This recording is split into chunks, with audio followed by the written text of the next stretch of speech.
They thought he was just another suspect, until he told the judge who he really was.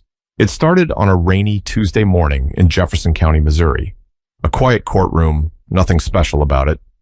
Wood-paneled walls, scuffed linoleum floors, and the faint smell of old coffee and paper. You know the kind. It was the kind of place where stories get buried under noise. But that day, something different walked in. He didn't shuffle or slouch. He walked with purpose, back straight, eyes forward. A sharp gray suit, no wrinkles. Clean shoes, polished like glass. 52 years old, give or take. Salt and pepper beard trimmed close. Not a man trying to prove anything. Just a man walking through nonsense like he'd done it 100 times. His name was Marcus Ellison, and he was in handcuffs. Most folks in the courtroom didn't recognize him. To them, he was just another black man with a record, someone who had acted out and now had to answer for it. The officers sitting near the back, 2 deputies, young guys who looked fresh out of academy, chuckled when they saw him. "Look at this one muttered, elbowing the other. "Thinks he's on Wall Street or something." The other leaned in, smirking. "Yeah, probably read half a law book in jail and now thinks he's slick." Neither of them noticed the way Marcus scanned the room. Not scared, not confused, just watchful, like he'd been here before, like he already knew what this place was about. He was brought before the judge, Judge Ronald Beck, a white man in his early 60s with a habit of not looking defendants in the eye unless they were already someone he respected. He barely glanced up as Marcus stood there. "Defendant is charged with obstruction of justice," the clerk read out. "Incident involved non-compliance during a lawful traffic stop and verbal interference with an officer's duties." The courtroom was silent. Even the air felt stiff. The judge cleared his throat. "Mr. Ellison, do you have legal counsel present?" Marcus's voice was calm, steady. "I'd like to waive that right and speak for myself, Your Honor." A low murmur rippled through the room. People shifted in their seats. The deputies in the back scoffed again. Judge Beck looked up for the first time and studied Marcus. "You sure about that? These are serious charges." "Yes, Your Honor, I'm aware." The judge shrugged. "All right, you'll get your chance.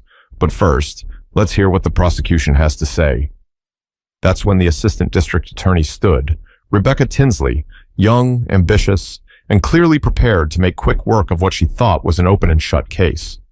She described Marcus as combative, said he refused to exit his vehicle during a routine stop, claimed he was aggressive in tone, and tried to direct officers on how to perform their duties. Said the officers feared for their safety because of how he escalated the situation with unnecessary questioning. Throughout it all, Marcus didn't flinch. He didn't interrupt, didn't even twitch. He stood like a man listening to a fairy tale written by someone who didn't know the truth. But you could feel it. Something wasn't adding up. The details were too clean, too rehearsed. The whole courtroom was staring at this well-dressed man in handcuffs, wondering how his image fit the charges. One of the deputies whispered again, not so quietly this time. "Hope he remembers how that suit looked when he's back in orange." And that's when Marcus turned his head, just slightly, and looked directly at them. Not for long, just long enough to make them shut up. But the real story hadn't even started yet. The hallway outside the courtroom wasn't much quieter than inside. A couple of officers leaned against the vending machines, swapping stories about the combative suit guy. Others hovered near the glass doors, shaking their heads like they'd seen it all before. Inside, Marcus sat at the defense table, hands free now, but resting still, like they didn't belong to someone about to defend himself against criminal charges. His posture was quiet confidence. Not cocky, not fake, just sure. The deputies, Officer Troy Keegan and Officer Blake Harmon, were now seated toward the front, both looking a little too smug for 2 men who were supposed to be impartial. The courtroom bailiff walked over and leaned toward them. "You 2 arrested him, right?" "Yeah," Keegan said, chewing gum like it was a performance. Didn't even raise his voice. Just kept asking us for badge numbers and department policy. Real cute. One of those know your rights guys. Harmon laughed. "Yeah, he kept saying stuff like, 'I'll be filing this,' and 'you're out of line.' Like he knew something we didn't." The bailiff chuckled with them. "I've seen that type. They always fold when the charges stick." And behind them in the gallery sat a black woman maybe in her 40s, Denise Hall. She'd come in quietly and sat alone, hair tied back, phone off, eyes fixed on Marcus. She hadn't looked away once. The DA wrapped up her opening statement with a flourish. She pointed to the so-called body cam footage, which unfortunately suffered technical issues during part of the stop, and emphasized the officer's professionalism despite verbal antagonism. Classic. Then it was Marcus's turn. He stood slowly, adjusted his jacket, walked up to the front like he wasn't just defending himself, like he was about to teach a class. "I want to begin," he said clearly, "by reminding the court that traffic stops don't give officers the right to ignore procedure, to misrepresent facts, or to escalate unnecessarily." The judge shifted. "Mayor Ellison, keep it specific to your case." "I am." He turned toward the gallery, looking right past the officers and their grins. "I was pulled over on Route 141 at approximately 6:13 p.m. I asked the officers why I was being stopped. I was told my taillight was a little dim. Not broken, not out, just dim." He let that hang in the air a moment. I then asked for clarification calmly on what the officer meant. I asked if I was being detained or if I was free to go. I asked for badge numbers. I informed them I was recording. Keegan snorted from his seat, but Marcus didn't break pace. They asked me to exit the vehicle. I asked what law required me to do that, given the reason for the stop. I told them I wasn't refusing. I just wanted clarification. The judge held up a hand. And then? Marcus took a breath. Then I was pulled from my car, pushed against the hood. My phone was knocked to the ground. One of them, I won't say which yet, told me to stop acting smart and just take the ticket like a man. That silenced the room. You could feel the tension shift. The chuckling stopped. Even the judge leaned back a little, just enough to show he was starting to pay real attention. I didn't resist. I didn't shout. I didn't threaten anyone. But somehow, I ended up in handcuffs, facing charges, standing in front of you today. He looked at the DA. I've reviewed the incident report. I've seen how the language was shaped to justify the arrest. Words like non-compliant and verbal interference don't reflect what really happened. The courtroom was holding its breath. Marcus returned to his seat, quiet again, but Officer Keegan leaned to Harmon and whispered, "Man's got a script. Too bad it won't save him." And just then, Denise stood up in the gallery. She reached into her purse, slowly and clearly, and held up a sealed white envelope. She handed it to the bailiff without a word and sat back down. But that envelope? That changed everything. Judge Beck narrowed his eyes at the envelope like it might explode. He waved the bailiff over, who brought it to the bench. "What is this?" the judge asked. The bailiff glanced down. "It's addressed to the court, signed by the Department of Justice." That got a few heads turning. Even the stenographer paused. The judge carefully opened the envelope, pulled out a typed letter with an official watermark, and began reading silently. His eyebrows twitched. Then his lips moved a little, as if reading it again to make sure he wasn't misinterpreting it. Finally, he cleared his throat and looked at Marcus. "Mr. Ellison, do you want to explain this?" Marcus stood again, slowly. "Yes, Your Honor. That letter contains a copy of a sealed authorization issued to me 3 weeks ago by the Department of Justice. It confirms that I was operating under directive as part of an internal investigation." The courtroom stirred. Marcus continued, "I've recently been appointed Deputy Director of Internal Affairs at the FBI. I was conducting a covert field review of routine traffic stops in the region following a spike in civilian complaints, particularly from marginalized communities." The room went dead silent. No smirks, no whispers, just open mouths and shifting chairs. Officer Keegan looked like he'd swallowed a battery. His partner Harmon blinked fast, like trying to reverse time by sheer willpower. Marcus looked at the judge. "I wasn't just pulled over. I was targeted. I asked questions officers are trained to expect. I followed every protocol, and I documented every second of it." The judge still hadn't blinked. "Is there video?" "There's backup footage. My personal device was synced to cloud storage. That recording is now in federal custody. There is also surveillance footage from a business nearby. You'll find it matches every word I've spoken here." The DA, Rebecca, finally broke her stunned silence. "Your Honor, I was not informed of any federal involvement in this matter." "You weren't supposed to be," Marcus said. "The purpose was to observe unfiltered behavior, not filtered responses to a badge." Judge Beck was quiet for a long second. "And the arrest report?" he finally asked. Fabricated, Marcus replied, or at best, creatively written. Denise, still in the back row, nodded slightly. She'd worked at the DOJ for almost 20 years. She'd been the one to suggest Jefferson County for the audit. The judge turned to the DA. I want to see the footage. All of it. I want to know exactly how a federal agent, operating under DOJ directive, ended up facing criminal charges in my courtroom. Rebecca stammered. Yes, Your Honor. I'll retrieve everything immediately. The judge turned toward the officers. Keegan, Harmon, stepped forward. The two men rose, slow and rigid. The room watched them walk like they were heading toward a guillotine. The judge didn't raise his voice. He didn't need to. I don't care if you thought he was just another suspect, he said. I care that your report now looks compromised. I care that your behavior in this courtroom in front of me, in front of this man, who was doing his job, tells me more about your judgment than any paperwork. Keegan opened his mouth. The judge raised a hand. Save it. You'll be speaking to internal affairs now, not me. Marcus returned to his seat without a word. He didn't gloat. He didn't smile. He just looked over at the officers and then away. Rebecca turned back toward him.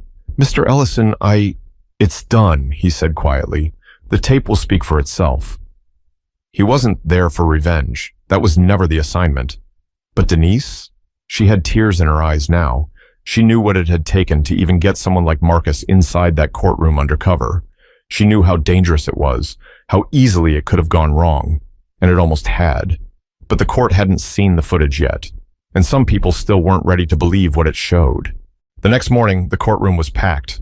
Local news crews had caught wind of the mystery defendant, and the whispers about Marcus Ellison's true identity had grown louder overnight. Two officers sat alone at the back now, Keegan and Harmon. No more whispering, no gum chewing, just silence and tight jaws. Judge Beck came in 5 minutes late, unusual for him. He looked tense, but more awake than usual. As soon as he sat, he got straight to the point. We've reviewed the footage submitted by the Department of Justice. We've compared it to the arrest report and statements made by the officers involved. He paused, scanned the room, and looked directly at Marcus. What we saw, he said slowly, was a man conducting himself with composure, asking legitimate procedural questions, making no physical threats, offering no resistance, and being treated with increasing hostility until he was forcibly removed from his vehicle. You could hear a pin drop. Judge Beck turned to the prosecution. Miss Tinsley? Rebecca stood. She looked less polished than yesterday, blouse a little wrinkled, eyes puffy. Your Honor, I want to formally withdraw the charges against Mr. Ellison, and I will be filing a motion to review the original report submitted by the arresting officers. The judge nodded. Good, because as it stands, there is a serious discrepancy between reality and what those officers put to paper. Marcus didn't react, not even a blink. But Denise let out a small breath of relief from the back. She'd been holding it since the night before. Then the judge looked at Marcus. I'd like to apologize on behalf of this court. Marcus tilted his head but said nothing. I've been doing this job a long time, the judge went on. And somewhere along the way, I stopped expecting people like you to show up here with the truth already in your corner. That's on me. Still, Marcus didn't answer, because that wasn't the point of any of this. The judge turned back to the room. As for the officers involved, their conduct will be reviewed by federal investigators, effective immediately.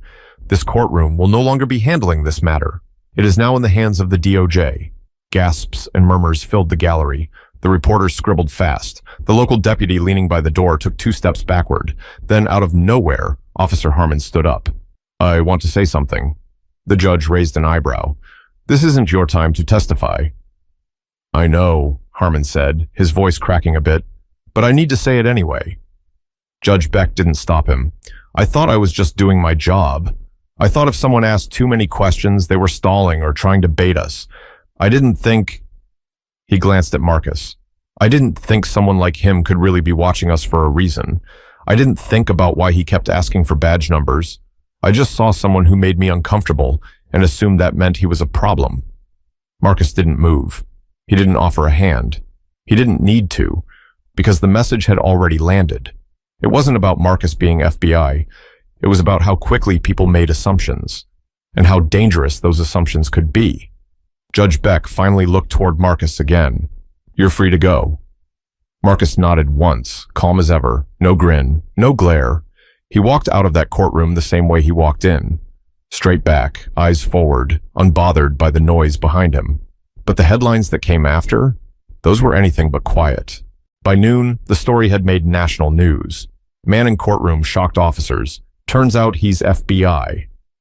Jefferson County officers under investigation for profiling high-ranking federal agent. FBI, deputy director, mistaken for suspect during routine stop. Social media ate it up. Memes, hashtags, debates on every platform. Some people were shocked, some were angry, and others said, "This is exactly why we don't trust the system." Marcus, meanwhile, was back at his temporary office in St. Louis, sitting at a small desk with nothing more than a legal pad and a black coffee. He wasn't watching the news. He didn't need to. Denise came in and placed a manila folder on his desk. That's everything from their department. Internal complaints, filed or ignored for the last 2 years. Marcus flipped it open. "Same names come up?" "Too often," she said, "but this one's bigger than those 2 deputies." He nodded. "Always is." She hesitated at the door. "You think they'll keep their badges?" "Probably not, but I'm not after their jobs. I'm after their patterns." That night, Marcus met with his supervisor, an older man from D.C., who flew in just to talk in person. Director Samuel Granger had been in law enforcement for 40 years. The kind of guy who saw through nonsense before it had time to form. "You handled that better than I would have," Granger said, leaning back in the leather chair. "You could have embarrassed the whole department in front of the media. You didn't." Marcus gave a small shrug. "Wasn't the point." Granger took a sip of water. "You know how this ends, right?" Marcus looked at him. "How?" "They'll focus on the surprise, the title, the fact that you were FBI the whole time. They'll miss the reason you were even pulled over in the first place." Marcus gave a half smile. "Then we remind them." Granger smiled too. "That's why I put you in this seat." He reached into his bag and handed Marcus a file. "This one's yours. Next location's in Indiana. Bigger department, more layers. You ready?" Marcus looked at the folder, then back up. "I've been ready." Meanwhile, back in Jefferson County, things were falling apart faster than expected. Internal Affairs launched a full investigation. Several officers were suspended, pending review. Civilian complaints that had been lost started reappearing. One officer resigned before the week was out. Another lawyered up. As for Keegan and Harmon, they had separate interviews with DOJ investigators. No uniforms, no badges. Just empty hands and excuses that sounded thinner every time they were repeated. But the real damage wasn't to their careers. It was to their image. That smirk they wore in the courtroom, gone. Replaced by the quiet understanding that they were no longer untouchable. And the community, they weren't staying silent anymore. A local pastor held a town hall that weekend. Dozens came, some with stories, others with phones full of videos. None of them surprised by what had happened to Marcus, only by the fact that for once, someone powerful was watching. A woman stood up during that meeting, voice trembling but strong. "My son was arrested last year for resisting, just like that man, except he wasn't FBI. He didn't have a camera. He didn't get his day in court like that." Silence. Then a man in the back stood. "But maybe now someone's listening." And that was the part nobody saw coming. 1 week later, Jefferson County looked different. The sheriff held a press conference, said all the right things, words like integrity, accountability, disappointment. But his voice cracked just slightly when he said, "We are cooperating fully with federal authorities." Because he knew, everyone knew, this wasn't just about 2 officers. This was about a department and a culture that had been coasting unchecked for years. In a small diner off Highway 30, the same deputies who once laughed in court sat in a back booth with their heads low. They weren't wearing uniforms anymore, just sweatshirts and ball caps. A couple of regulars stared at them, but didn't speak. Keegan stirred his coffee, didn't drink it. "You think we'll do time?" Harmon shook his head. "No, but we won't get back on the force. Not here. Maybe not anywhere." They both stared out the window. "I didn't know who he was," Keegan muttered. Harmon rubbed his face. "That's the problem, man. You only care now because you found out who he was. Across town, Denise stood outside a community center with Marcus. A group of young volunteers had invited him to speak. Not as the FBI guy, but just as a black man who had walked through a fire and refused to burn. He didn't say much, didn't give a lecture or rattle off credentials. He told a story. He told them what it felt like to be handcuffed for asking questions, what it felt like to be calm, right, and still treated like a threat. He didn't yell. He didn't cry. He just laid it out flat. And when one teenage boy raised his hand and asked, "How do you not get mad?" Marcus looked him dead in the eye and said, "Oh, I get mad. I just use it. I don't let it use me." The room was quiet after that. Nobody blinked. Even the adults in the back were listening. Later, Denise walked him to his car. "You think it'll change anything?" she asked. Marcus opened the door, glanced back at the center. Maybe not everything, but it changed something. And that's how it starts. She nodded, then hesitated. "You sure you want to keep doing this undercover stuff? You've got a seat at the top now." He smiled, but not the happy kind. That seat never changed anything from the top. It only looks powerful if you don't know what real power is. He got in the car and drove off. Not to DC, not to some press junket, but to the next case, the next quiet town, the next stop where someone thought a badge gave them the right to twist the rules, the next place where someone needed to be reminded, not every black man pulled over is defenseless. Some are watching, and some have the power to act. Meanwhile, back in court, Judge Beck had started reviewing old cases, ones he barely remembered, ones that started to look different now that the curtain had been pulled back. He pulled one file, then another. Same officers, same vague language. He set them aside, for review. For once, he was looking past the ink, because once you've seen the truth, pretending it never happened, that's no longer an option. 3 months later, the courtroom looked the same, but people saw it differently now. The county had a new oversight committee, civilian-led, monthly reviews.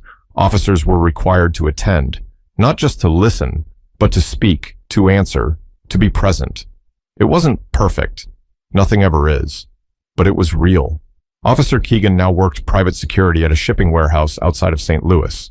No badge, no gun, just a clipboard and a radio. He didn't talk much. People didn't ask. Harmon moved out of state, tried to start over, but the name was out there now, and every interview asked about the Marcus Ellison incident. He stopped applying after the 5th one. As for Judge Beck, he started showing up to community events, not because he wanted to be seen, because he realized he hadn't been seeing. He'd stopped assuming. He started reading cases differently, slower, with more weight. Some people still said Marcus embarrassed the department. Others said he exposed it. But the people who understood, they said he did what needed to be done. And Marcus, he didn't stay in the spotlight, didn't write a book, didn't go on a speaking tour.